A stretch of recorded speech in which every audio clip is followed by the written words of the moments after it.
కాంబోడియా దేశం నుండి ఫేక్ యాప్లు ఆపరేట్ చేస్తున్న ముఠాను అనంతపురం జిల్లా పోలీసులు అరెస్ట్ చేశారు. సోషల్ మీడియా వేదిక ద్వారా బిజినెస్ ఆఫర్లు, డబ్బును ఇన్వెస్ట్ చేయాలని కొందరు సైబర్ నేరగాళ్లు ఆన్లైన్ ద్వారా అమాయకులకు ఎరవేస్తూ ఫేక్ యాప్ల ద్వారా మోసం చేస్తున్న 5 మంది సైబర్ నేరగాళ్లని అరెస్ట్ చేసినట్లు జిల్లా ఎస్పీ జగదీష్ వెల్లడించారు. వీరి వద్ద నుంచి 41 లక్షల నగదును, అలాగే బ్యాంక్ బుక్లు, ఏటీఎం సిమ్లు, కార్డులు పోలీసులు స్వాధీనం చేసుకున్నారన్నారు. ఇందులో దేశవ్యాప్తంగా 13 ఫేక్ అకౌంట్లోకి డబ్బు మళ్లించినట్లు పోలీసులు విచారణలో వెల్లడైందని తెలిపారు. అనంతపురం జిల్లా రాయదుర్గ మండలం వేపరాలకు చెందిన సాఫ్ట్వేర్ ఇంజనీర్ నరసింగప్పను ఫేస్బుక్ ద్వారా నమ్మించి నరసింగప్ప నుంచి 1,73 లక్షల రూపాయలు సైబర్ నేరగాళ్లు మోసానికి పాల్పడ్డారు. ఇక ఇదే అంశంపై అనంతపురం జిల్లా ఎస్పీ జగదీష్తో మా ప్రతినిధి Raviteja face to face. Cambodia దేశం నుంచి ఫేక్ అకౌంట్లు ఆపరేట్ చేస్తూ కూడా ఢిల్లీ కేంద్రంగా డబ్బుల్ని బలాయిస్తున్న ముఠాని అనంతపురం జిల్లా పోలీసులు ఈరోజు అరెస్ట్ చేశారు. ఇందులో భాగంగా అనంతపురం పోలీసులు పెద్ద ఎత్తున నగదును కూడా స్వాధీనం చేసుకున్నారు. దాదాపు 42 లక్షల నగదును స్వాధీనం చేసుకుని అక్కడ నుంచి ఫేక్ పాస్బుక్లు కావచ్చు, బ్యాంక్ పాస్బుక్లు, అలాగే చెక్ బుక్లు ఇతరతర కూడా స్వాధీనం చేసుకున్నారు. ఇదే అంశం మీద మనతో మాట్లాడడానికి జిల్లా ఎస్పీ జగదీష్ నరో సార్ చెప్పండి, కాంబోడియా దేశం నుంచి ఫేక్ అకౌంట్ల ద్వారా డబ్బులు ట్రాన్స్ఫర్ చేస్తున్న వాళ్ళని అరెస్ట్ చేశారు. అసలు అంత దూరం కేసును ఛేదించడానికి ఎలా వెళ్ళాల్సి? ఇది ఒక 1.7 crore చీటింగ్ కేసు. దీంట్లో మేము ఒక 13 అకౌంట్స్కి మనీ ట్రయల్ని గుర్తించడం జరిగింది.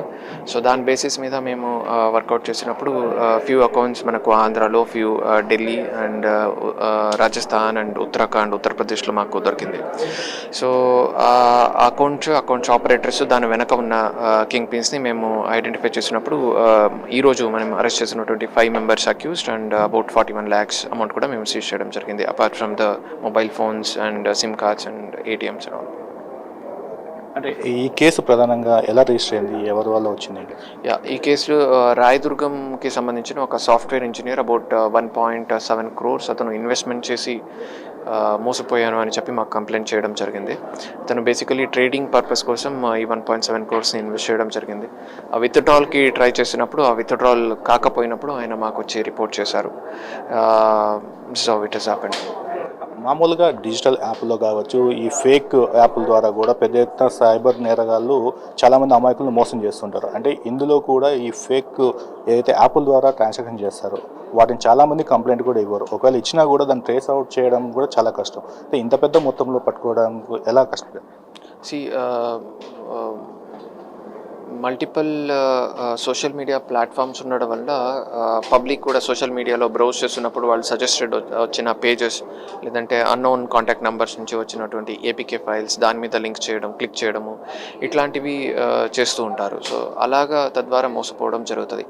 ఈ పర్టిక్యులర్ ఇన్సిడెంట్స్లో మాకు ఒక ఛాలెంజ్ కింద తీసుకొని మేము దీన్ని సాల్వ్ చేయడం జరిగింది. ఒకటి హ్యూజ్ అమౌంట్ ఉండడము అండ్ విక్టిమ్ మాకు ముందు నుంచే కొద్దిగా ఇన్ఫర్మేషన్ ఇవ్వడము, దానివల్ల మనము ఏబుల్ టు సాల్వ్ ఇట్.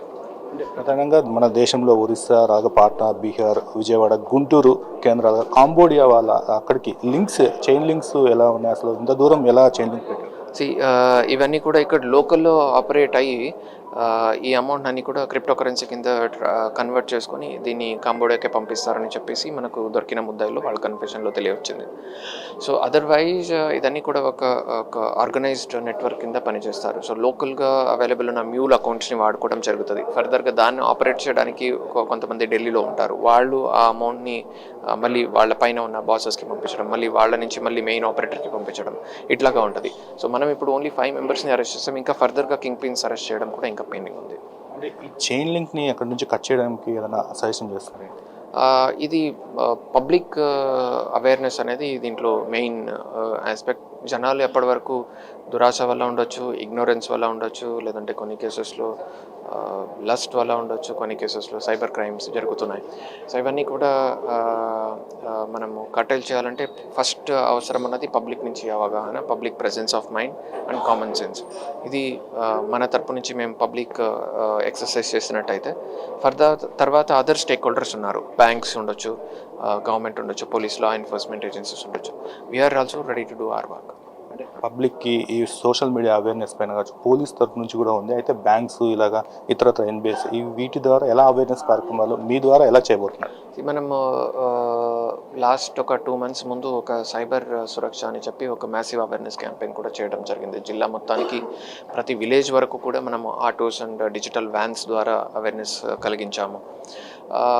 సిమిలర్గా ఈవెన్ బ్యాంక్ అఫీషియల్స్ కూడా మేము ఒక మీటింగ్ అది పెట్టి వాళ్ళ రోల్ ఏంటి, వాళ్ళ ఇంపార్టెన్స్ ఏంటి, వాళ్ళు ఎలాగా అన్యూజువల్ ట్రాన్సాక్షన్స్ జరిగినప్పుడు కరెంట్ అకౌంట్స్ను మిస్యూజ్ అయినప్పుడు ఎలాగ వాళ్ళ రోల్ ప్లే చేయాలి అనేది కూడా మనం వాళ్ళతో మీటింగ్ పెట్టడం జరిగింది.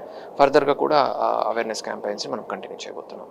రాయదుర్గం నియోజకవర్గ వేపరాళ్ళ గ్రామానికి చెందిన నసింగప్ప అనే వ్యక్తి ద్వారా సైబర్ నేరాల్లో మోసపోయాడు. అయితే అతను ఇచ్చిన కంప్లైంట్ ద్వారా కూడా ఈ ఫేక్ యాప్లు ఫేక్ డబ్బునంతా కూడా అకౌంట్లోకి మళ్ళిస్తున్న వైనాన్ని పోలీసులు కేసు నమోదు చేశారు. దీనికి సంబంధించి కూడా ఈ కేసులో 5 మంది నిందితులను పోలీసులు అరెస్ట్ చేసినట్టు ఈరోజు జిల్లా ఎస్పీ జగదీష్ బాబు చెప్తున్నారు. కెమెరామెన్ అఖిల్తో రవితేజ, మెగా 9 న్యూస్, అనంతపురం.